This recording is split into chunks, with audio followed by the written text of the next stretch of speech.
Have you ever wondered what goes on inside a narcissist's mind when all the curtains are drawn, when the masks are dropped and no one is looking?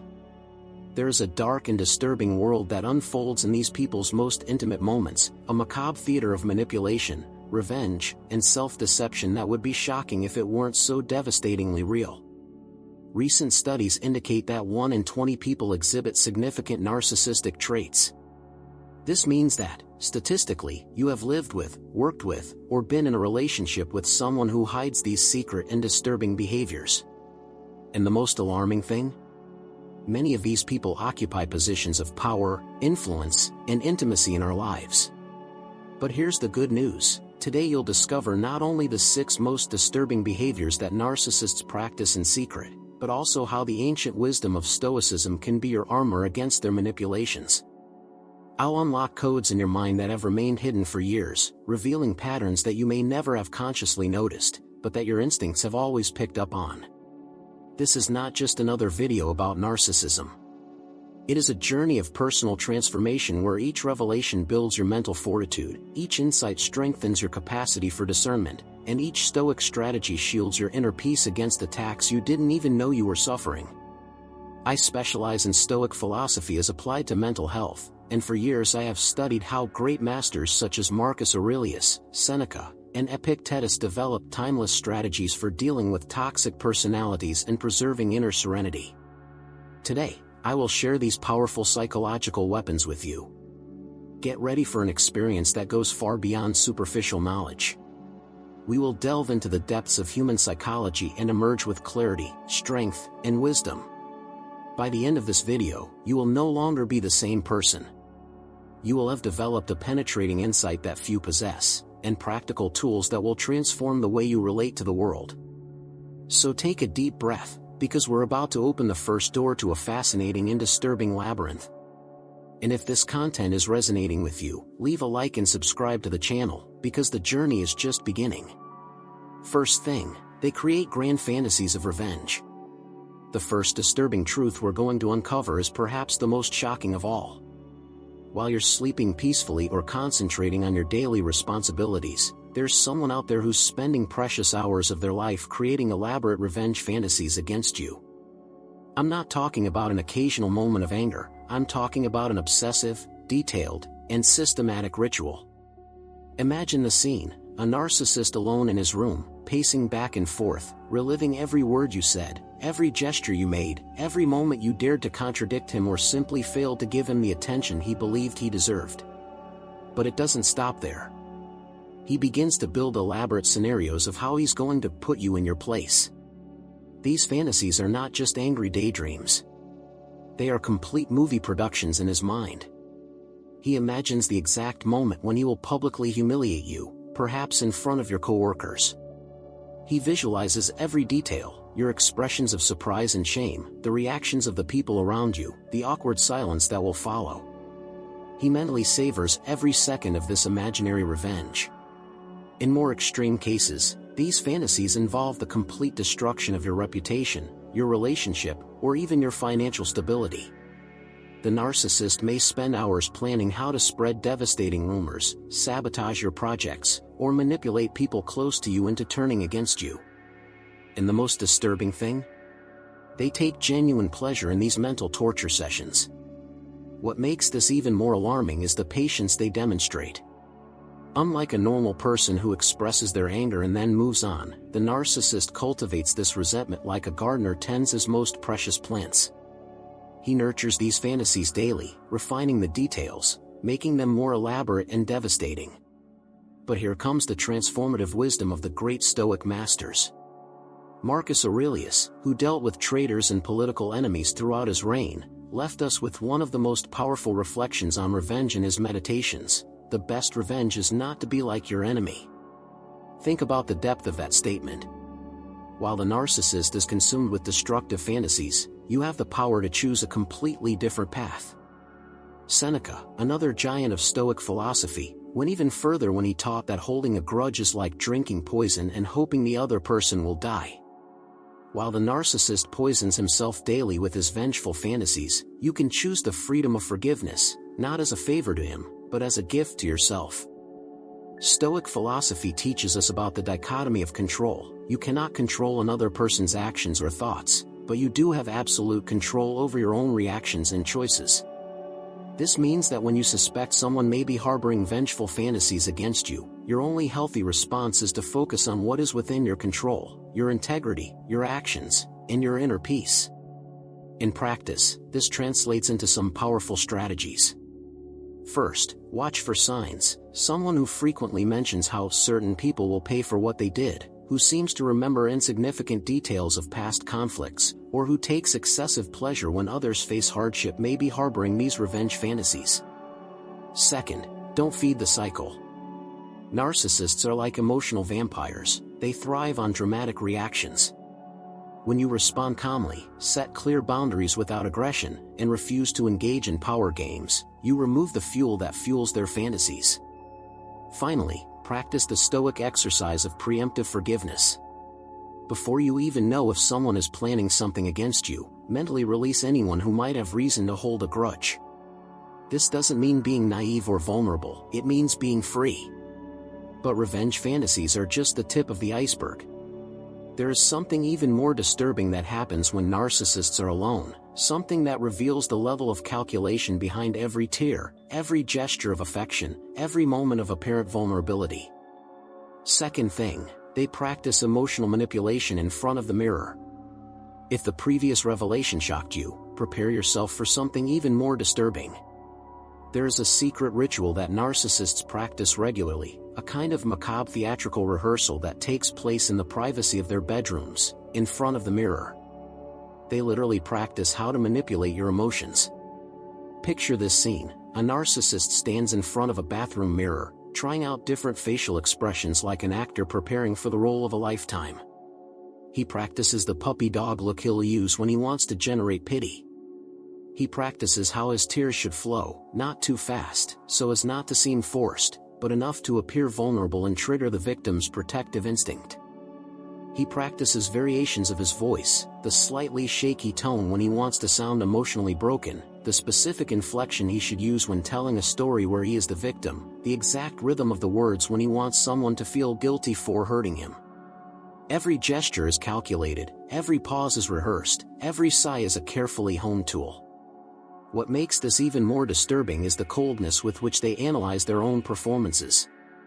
They objectively evaluate which expression generates the most sympathy, which story of suffering is most convincing, which tone of voice most easily breaks through people's emotional defenses. It's like watching a scientist study guinea pigs, except the guinea pigs are real people who will be manipulated by these perfected techniques. Some narcissists go so far as to record their own rehearsals for later analysis.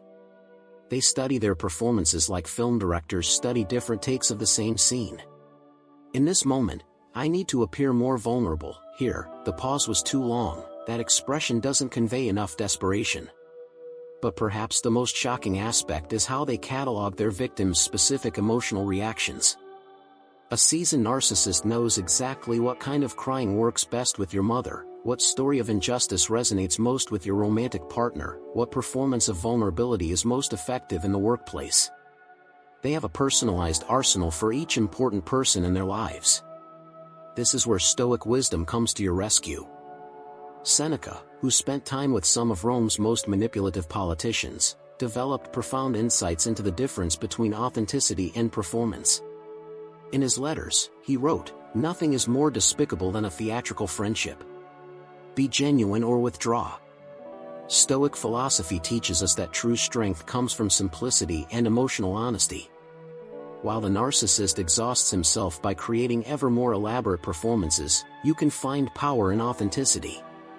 Marcus Aurelius constantly reminded us that complexity is the enemy of virtue. The simpler and more genuine our interactions, the closer we are to wisdom.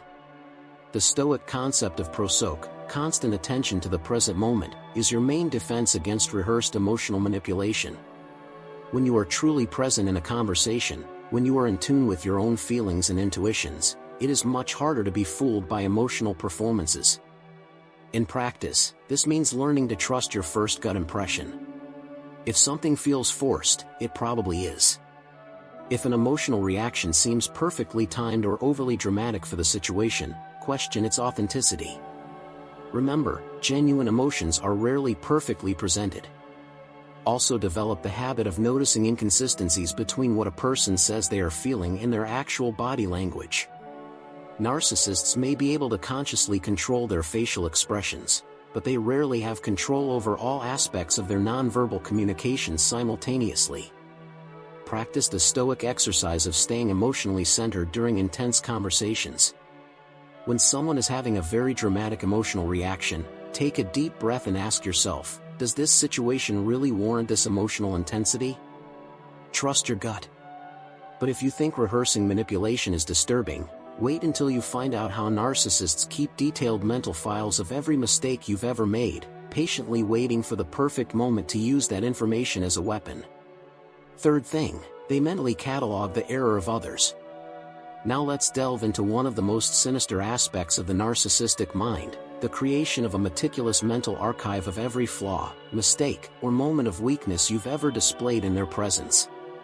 Imagine an obsessive librarian, but instead of organizing books, they carefully catalog every piece of information that could be used against you in the future. This behavior goes far beyond simply remembering past arguments. It is a systematic and calculated process in which the narcissist functions as a collector of psychological ammunition. They memorize not only what you said or did, but also the emotional context, who else was present, what your exact reaction was, and how that information can be used later. For example, if you casually mention that you feel insecure about your weight, that information won't just be lost in conversation. It will be neatly filed away under the physical vulnerabilities category. If you talk about a mistake you made at work 5 years ago, that goes under the professional failures file. If you reveal that you fear abandonment due to childhood trauma, welcome to the exploitable traumas file. What makes this particularly disturbing is the almost predatory patience with which they wait for the right moment to use this information.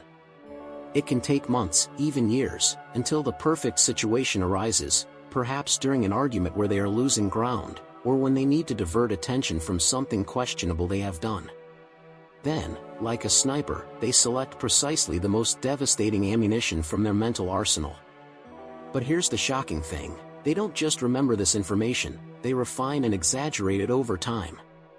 Like a game of telephone played by one person, each time they revisit these memories in their minds, the details become more dramatic, their reactions more justified, and their eventual revenge more deserved. Narcissists also demonstrate extraordinary selective memory. They remember in cinematic detail every time you were 5 minutes late, but conveniently forget the dozens of times they were late themselves.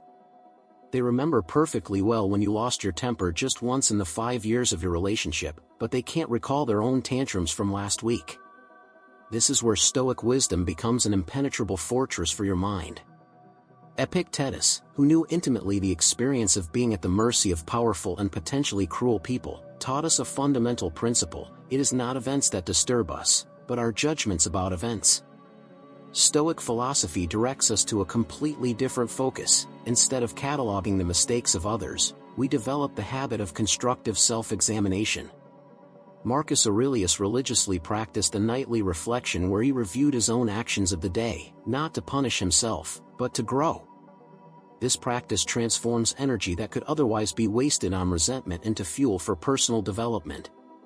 Seneca reminds us that every new beginning comes from the end of some other beginning. Every mistake we make is an opportunity to begin again with greater wisdom.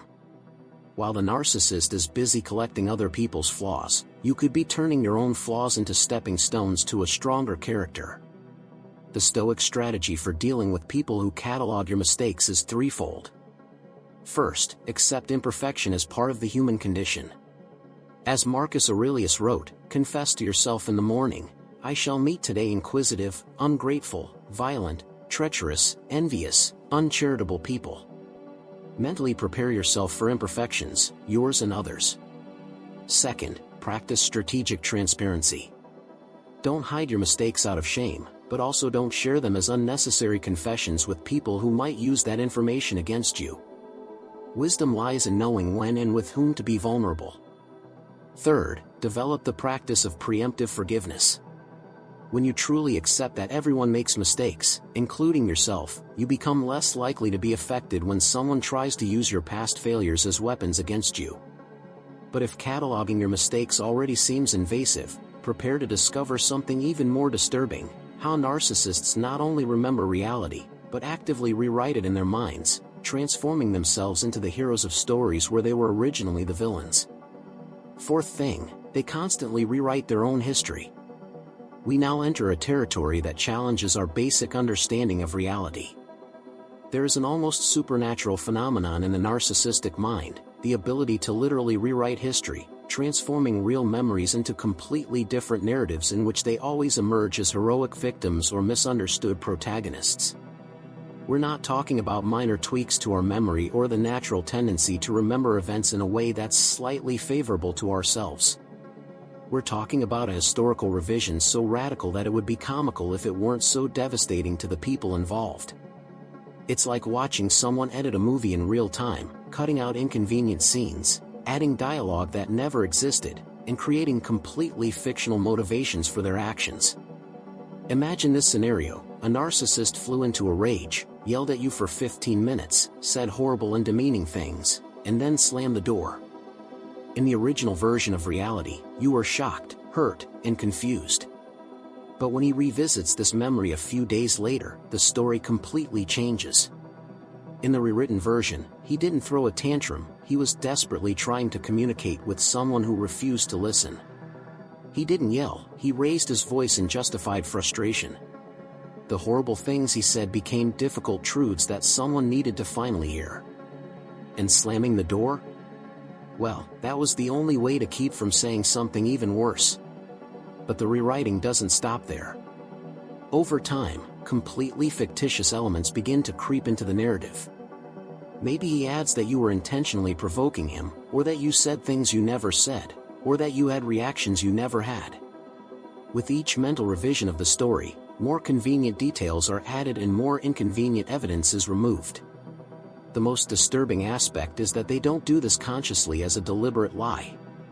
On some deep, psychologically twisted level, they begin to genuinely believe these rewritten versions. It's as if they have an internal editor working 24/7 to ensure that no narrative makes them seem genuinely wrong or responsible for negative consequences. This constant rewriting serves multiple psychological purposes.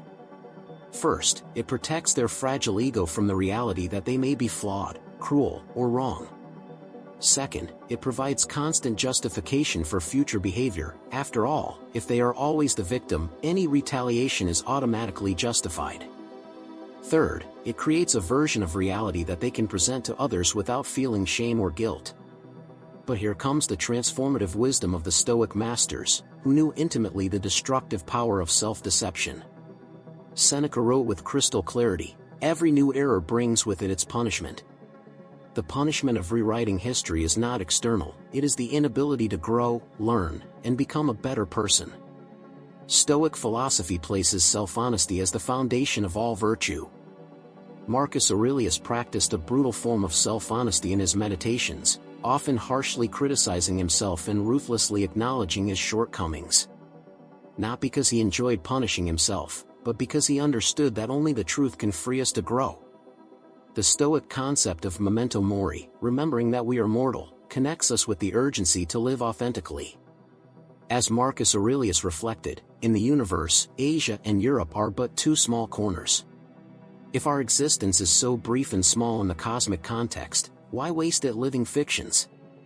In practice, this means developing what the Stoics called prosoche, a constant vigilance over our own thoughts and motivations.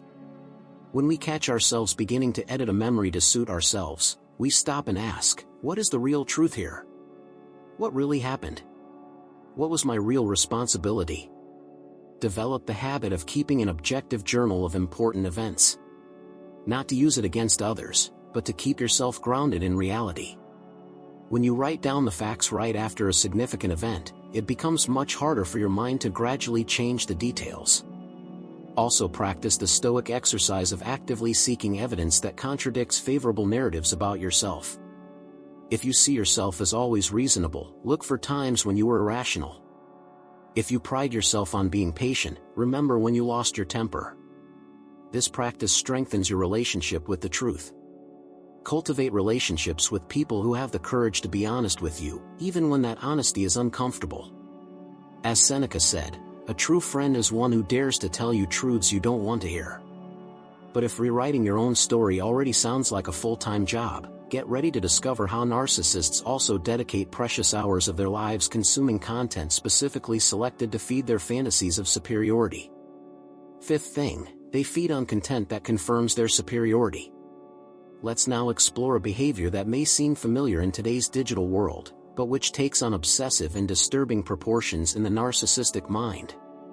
They develop a toxic information diet, consuming only content that feeds their fantasies of grandeur and confirms their supposed superiority over the mere mortals around them.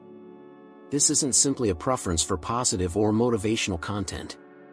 It's a systematic, quasi-scientific curation of information that specifically serves to inflate their already distorted egos. They obsessively seek out articles about signs of high intelligence, lists of characteristics of special people, content about how to recognize your own untapped potential, and any material that makes them feel like part of a misunderstood elite.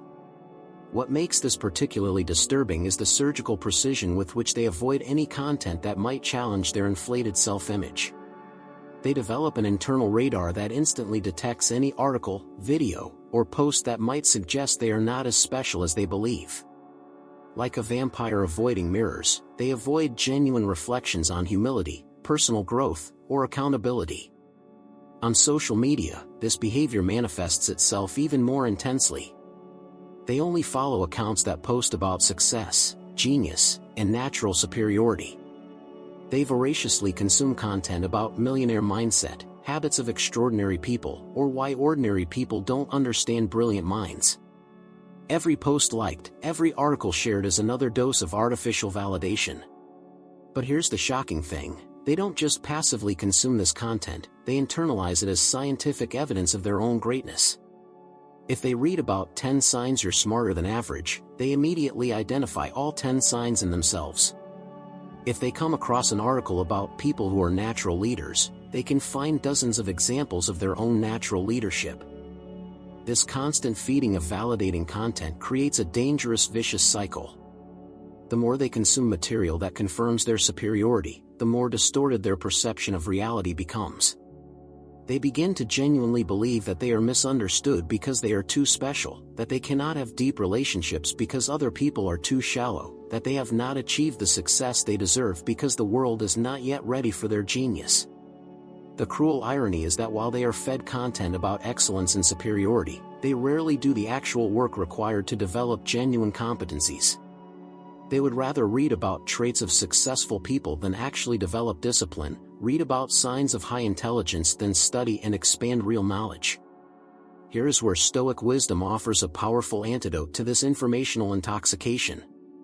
Epictetus, who knew both literal slavery and the slavery of the ego firsthand, taught us about the futility of seeking external approval. Wealth consists not in having great possessions, but in having few wants. This maxim applies perfectly to the consumption of validating content. The more we need external confirmation of our importance, the poorer we become internally. True psychological wealth comes from the ability to find value in ourselves through genuine virtues, not through favorable comparisons with others. Marcus Aurelius, who had every reason to feel superior, he was, after all, the literal emperor of Rome, practiced the exact opposite of this behavior. His meditations are filled with reminders of his own cosmic insignificance, the importance of humility, and how true worth comes from serving the common good, not from feeling special. Stoic philosophy teaches us that the quest for superiority is, ironically, a sign of inner inferiority. People who are truly secure in their worth do not need constant reassurance. They find fulfillment in continual growth, in contributing to the well-being of others, and in the pursuit of real wisdom. In practice, this means developing a balanced and honest information diet. Instead of seeking out content that confirms how special you are, seek out material that challenges you to grow. Read about your areas of weakness, not just your strengths. Consume content that inspires you to serve others, not just feel superior to them. Practice the Stoic exercise of actively seeking out perspectives that contradict your comfortable beliefs about yourself. If you see yourself as naturally disciplined, read about real discipline and see where you can still grow. If you pride yourself on your intelligence, study topics where you are genuinely ignorant. But if this obsessive need for external validation already seems exhausting, prepare to discover something even more disturbing: how narcissists practice emotions they never genuinely felt, turning even love and compassion into tools of calculated manipulation. Sixth thing, they simulate emotions they have never felt. We now come to the darkest heart of the narcissistic mind, a place where even the most sacred and fundamental emotions of the human experience are transformed into tools of manipulation. Brace yourself for a revelation that may shake your confidence in the emotional authenticity of those around you. Narcissists develop the ability to perfectly simulate emotions they have never genuinely experienced. This isn't simply the ability to pretend to be happy when you're sad, or to hide anxiety behind a smile. We're talking about a methodological and studied simulation of complex emotions like deep empathy, unconditional love, genuine remorse, and selfless compassion. It's like watching a robot that has learned to perfectly imitate human behaviors, but without ever really understanding or feeling the emotions behind those behaviors. Imagine discovering that touching moment when someone opened up emotionally to you, when they shed seemingly genuine tears while telling a story of vulnerability, was actually a carefully calibrated performance. That the words of love you heard were spoken with the same emotional authenticity as an actor reciting a script for the 1,000th time. The process of narcissistic emotional simulation is frighteningly systematic. They study genuine emotional reactions the way scientists study specimens. They watch closely how real people respond to sadness, how they express genuine joy, how they show genuine concern. Then, like Methodist actors, they practice these expressions until they can replicate them convincingly. But here's the most disturbing aspect: they don't just fake emotions to fool others, they often end up fooling themselves. They become so proficient at their emotional performances that they begin to believe they actually feel those emotions. A narcissist may cry seemingly genuine tears when telling a sad story about his or her childhood, but these tears are produced by the memory of the reaction such a story usually provokes, not by any real emotional pain. They may speak words of love with complete conviction, but they are expressing love for the way they feel when they are loved, not genuine love for the other person. What makes this simulation even more insidious is how they tailor their performances to different audiences. They know exactly what kind of vulnerability resonates with their mother, what expression of remorse works best with their romantic partner, what display of concern is most effective with their children. It's like having a full emotional arsenal where each weapon is carefully selected for the specific target. This is where the ancient wisdom of the Stoic philosophers becomes a beacon of clarity amidst this emotional confusion. Seneca, who spent time with some of Rome's most manipulative politicians, developed a profound understanding of the difference between genuine virtue and calculated performance. He wrote, "Wisdom cannot be imitated. It must be lived." Stoic philosophy teaches us that genuine emotions flow naturally from a virtuous character. When someone is truly compassionate, that compassion doesn't need to be performed, it simply is. When someone genuinely loves, that love manifests itself in consistent actions over time, not in dramatic statements at convenient moments. Marcus Aurelius was constantly reminded of the importance of emotional simplicity. In his Meditations, he wrote, "Be like a rock against which the waves continually break. It stands firm, and around it the raging waters grow calm." Genuine emotions have this quality of steadiness: they are consistent, predictable, and based on solid principles. The Stoic defense against performative emotional manipulation is to develop what they called ataraxia, an inner serenity that is not easily disturbed by dramatic performances. When you are centered in your own values and principles, it becomes much harder to be manipulated by calculated emotional displays. In practice, this means learning to rely more on consistent actions than on dramatic emotional expressions. Pay attention not just to what people say or how they express themselves emotionally, but to the pattern of behavior over time. Genuine emotions translate into consistent actions. Also develop the ability to remain emotionally stable during intense interactions. When someone is having a very dramatic emotional reaction, stay centered and observe objectively. Ask yourself, is this emotional reaction proportionate to the situation? Is it consistent with what I know about this person? Or does it seem performative? Practice the Stoic exercise of cultivating your own genuine emotions through reflection on virtues. When you have a clear understanding of what real love, true compassion, and genuine empathy mean in your own life, it becomes much easier to recognize when these emotions are being faked by others. But if faking emotions already seems like a profound violation of human trust, prepare to discover how narcissists also devote significant mental energy to devising elaborate strategies to regain the attention they feel they have lost. Seventh thing, plan how to recover lost attention. From these calculated emotional simulations, we arrive at a behavior that reveals the deepest desperation of the narcissistic mind, the pathological obsession with regaining any attention they feel they have lost. When a narcissist realizes that they are no longer the center of attention, when they feel that someone else may be receiving more admiration, recognition, or simply interest than they are, something primitive and desperate is activated in their psyche. This is not the normal, healthy desire to be noticed or appreciated that we all experience from time to time. It is an obsessive, almost military, strategic planning to regain what they see as their natural position at the center of the social universe. They begin to plot like vampires planning their next blood feast.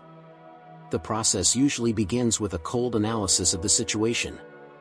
They identify precisely who is getting the attention that should be theirs, analyze why that person is being admired, and then develop specific strategies to either discredit that person or create situations where they themselves become irresistible again. The tactics are frighteningly varied and creative. They may create personal emergencies that require immediate support and sympathy. They may suddenly develop mysterious health problems, urgent financial crises, or family dramas that need immediate attention. Coincidentally, these crises always seem to arise when someone else is receiving positive attention. Others develop more subtle but equally manipulative strategies. They begin telling increasingly impressive stories about their past achievements, revealing fascinating secrets about their lives, or making grandiose promises about extraordinary future projects. All calculated to redirect the spotlight back to themselves. But perhaps their most disturbing tactic is how they exploit important moments in other people's lives. If someone is celebrating an achievement, they find ways to make the celebration about them. If someone is struggling, they can make their own help the focus of the situation.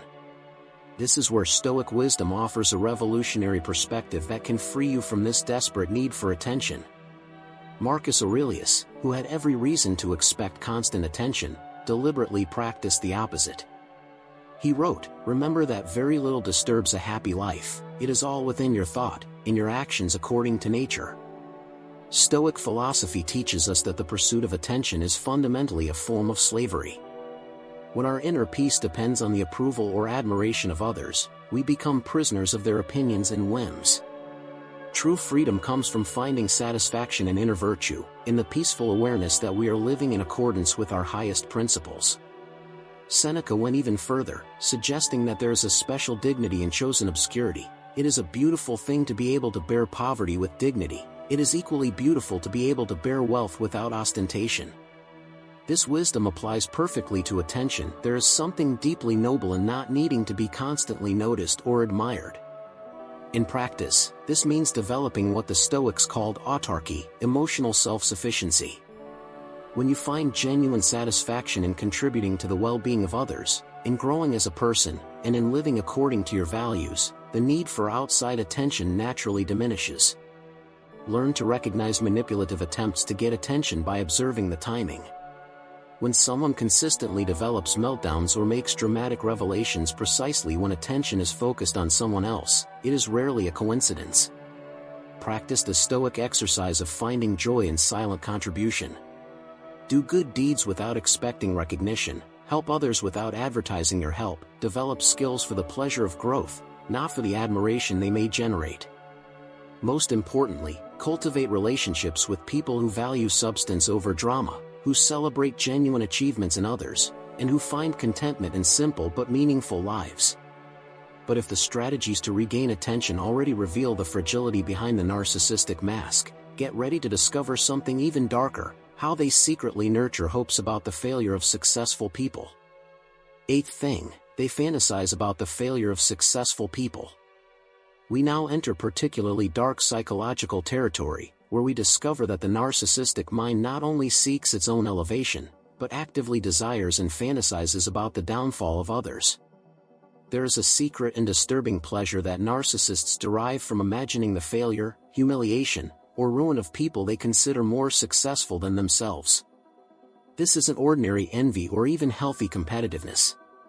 It's a form of psychological sadism where they spend significant mental time constructing elaborate scenarios about how admired people will eventually fall from their positions. It's like watching someone actively root against the opposing team, except the game is real life with real people. Imagine the narcissistic mind watching a coworker receive a well-deserved promotion. While a normal person might feel an initial pang of envy followed by acceptance or even inspiration, the narcissist goes into revenge fantasy mode. They begin to imagine how this promotion will eventually lead to the person's downfall. Perhaps they won't be able to handle the pressure, perhaps they'll make mistakes that result in their dismissal, perhaps the success will go to their head and they'll become arrogant and unpopular. But the fantasies don't stop at passive speculation. They imagine detailed scenarios, the meeting where the person will be confronted about their failures, the looks of disappointment on the faces of their colleagues, the humiliating moment when they will have to admit that they were not up to the challenge. And most disturbingly, they imagine how they will be there to consolate the person, positioning themselves as the loyal friend who always knew this would happen. This destructive fantasy extends to all aspects of life. If someone is in a happy relationship, they fantasize about how that relationship will eventually end in betrayal or divorce. If someone is prospering financially, they imagine scenarios of economic ruin. If someone is being admired for their achievements, they construct mental narratives about how that admiration will turn to contempt when the truth about the person is revealed. The most shocking aspect is how they sometimes actively work to make these fantasies come true.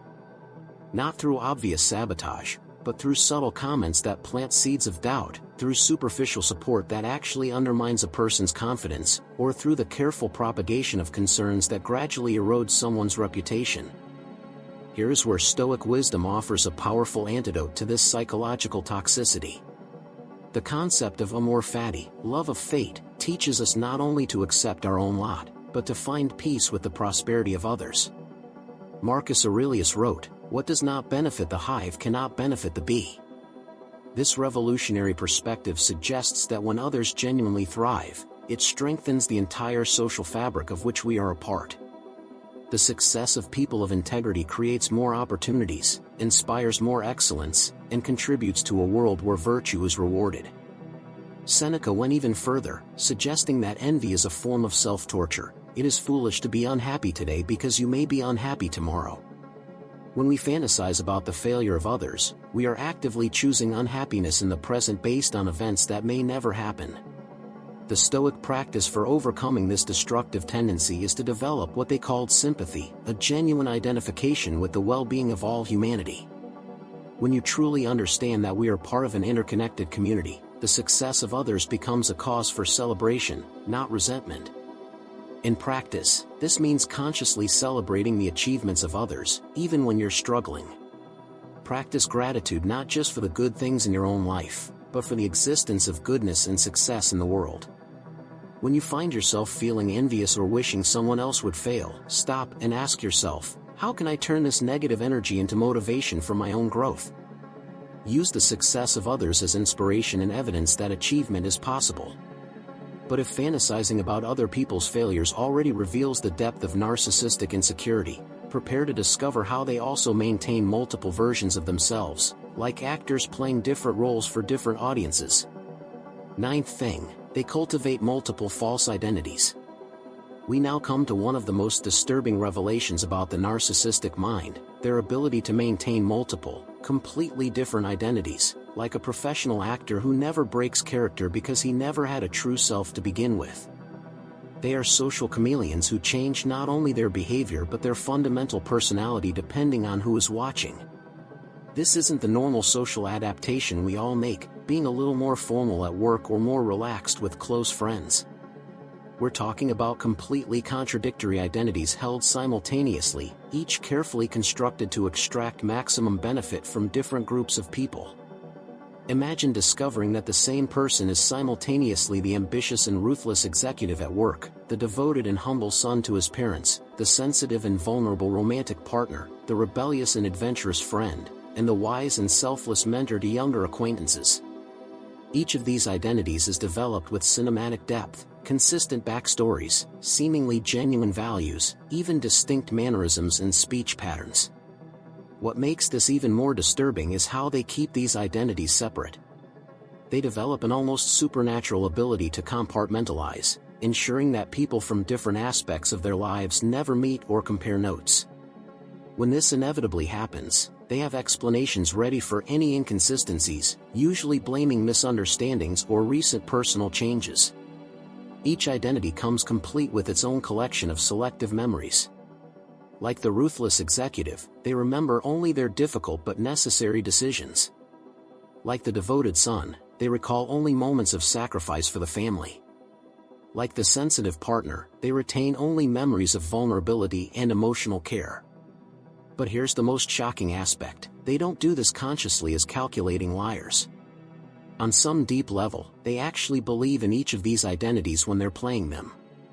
It's as if they've developed a deliberate multiple personality disorder, where each personality is designed for maximum social manipulation. The psychological cost of this multiplicity is immense, though they rarely acknowledge it. They live with constant anxiety about keeping their stories consistent, exhaustion from never being able to simply be themselves, because they don't know who they really are, and a deep existential emptiness that comes from never having developed a core authentic identity.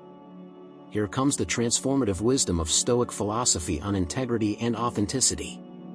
Marcus Aurelius, who could easily have maintained different identities for different political audiences, consciously chose the path of consistency. He wrote, "Be like the rock against which the waves continually break. It stands firm." The word integrity comes from the Latin integer, which means complete or whole. Stoic philosophy teaches us that true strength comes from being a whole, consistent person, not fragmented into multiple convenient versions of ourselves.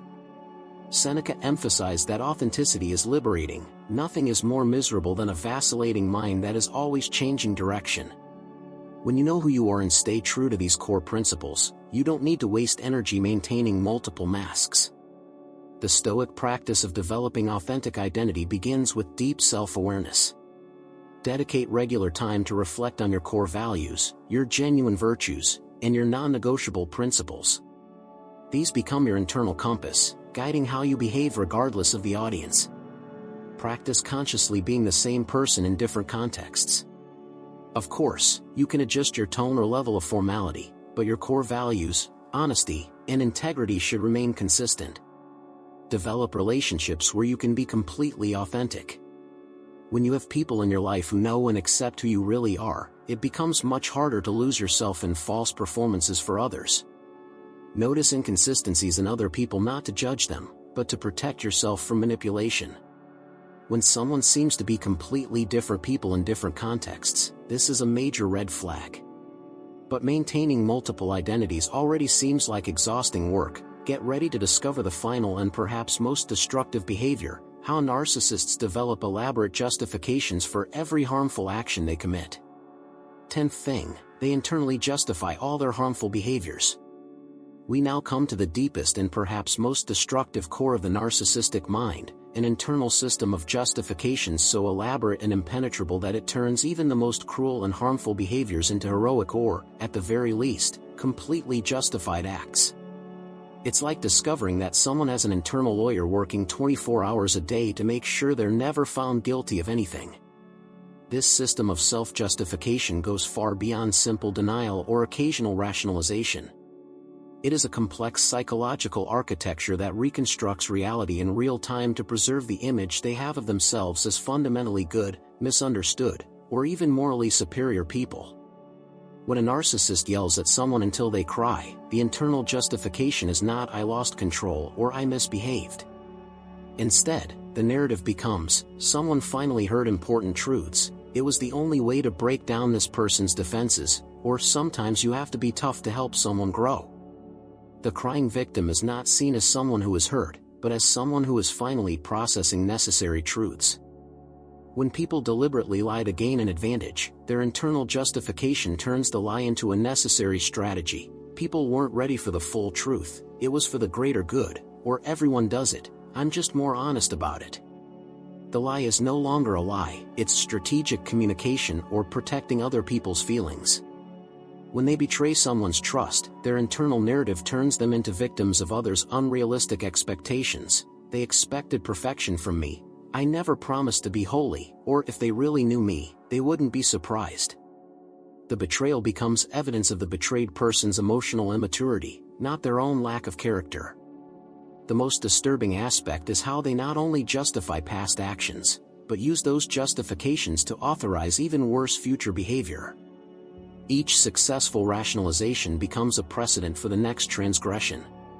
If it was justified to do X in the previous situation, it is certainly justified to do Y in this even more extreme situation. They develop a mental library of distorted moral precedents. Since so-and-so treated me badly once, I am entitled to treat him badly indefinitely.